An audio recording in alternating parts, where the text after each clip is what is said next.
الحمد للہ رب العالمین والصلاة والسلام علی سید الانبیاء والمرسلین اما بعد فاعوذ باللہ السمیع العلیم من الشیطان الرجیم۔ جو انسان اس دنیا میں آیا ہے وہ اپنی زندگی گزار کے بالآخر اس دنیا سے چلا جائے گا اور موت سے کسی کو مفر نہیں ہے۔ اللہ عز و جل نے ارشاد فرمایا کل من علیہا فان، کہ ہر ایک کو فنا ہونا ہے، اور ایک دوسرے مقام پہ ارشاد فرمایا کل نفس ذائقۃ الموت، کہ ہر ذی روح کو موت کا ذائقہ چکھنا ہے۔ اب نبی صلی اللہ علیہ وآلہ وسلم نے ہمیں کچھ چیزیں ایسی بتائیں کہ جن کی وجہ سے ہمیں اپنی موت جو ہے وہ یاد رہے، ہم اس کو بھول نہ جائیں۔ تو ان میں سے ایک عمل یہ ہے کہ آپ صلی اللہ علیہ وآلہ وسلم نے ہمیں قبروں کی زیارت کا حکم دیا، یعنی کہ جب اسلام کا ابتدائی زمانہ تھا تو قبروں کی زیارت جو تھی وہ منع کر دی گئی تھی، قبروں کی زیارت کی اجازت نہیں تھی۔ پھر آپ صلی اللہ علیہ وآلہ وسلم نے قبروں کی زیارت کا حکم دیا اور ارشاد فرمایا زور القبور فإنها تذکرکم الآخرہ، کہ تم قبروں کی زیارت کرو، اس سے تمہاری آخرت جو ہے وہ یاد آئے گی۔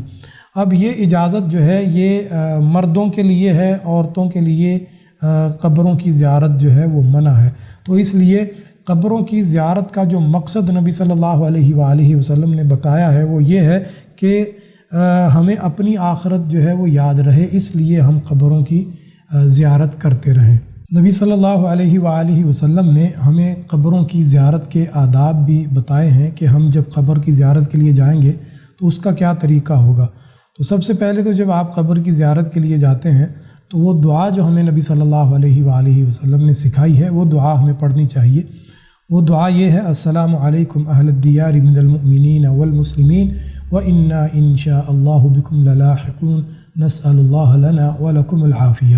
تو اس میں دعا ہے، جو ایمان والے ہیں، جو مسلمان ہیں، ان کے لیے دعا ہے اس میں، تو یہ دعا ہمیں پڑھنی چاہیے۔ اور دوسرا یہ ہے کہ ہمیں کوئی ایسا کام نہیں کرنا چاہیے جو بدعت کے زمرے میں آتا ہو یا نبی صلی اللہ علیہ وآلہ وسلم نے وہ کام نہ کیا ہو۔ جیسے لوگ دیے جلا دیتے ہیں، اگربتیاں جلاتے ہیں قبروں کے اوپر، یا پھولوں کی چادر چڑھاتے ہیں، اسی طرح پانی کا چھڑکاؤ کرنا، یا قبر کے اوپر کھڑے ہو کے فاتحہ پڑھنا، کچھ لوگ ادھر بیٹھ کے قرآن مجید کی تلاوت کرنا شروع کر دیتے ہیں، یا جو ہے نماز پڑھنا، یہ ساری چیزیں جو ہیں یہ نبی صلی اللہ علیہ وآلہ وسلم کی سنت سے ثابت نہیں ہے۔ آپ صلی اللہ علیہ وآلہ وسلم نے ہمیں قبروں کی زیارت کا حکم دیا ہے اور اس کا مقصد یہ بتایا ہے تاکہ تمہاری آخرت یاد رہے، اس لیے قبروں کی زیارت کرتے رہا کرو۔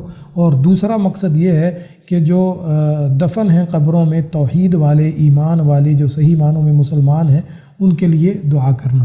تو اللہ تعالیٰ سے دعا ہے اللہ تعالیٰ ہمیں دین حنیف کی سمجھ عطا فرمائے۔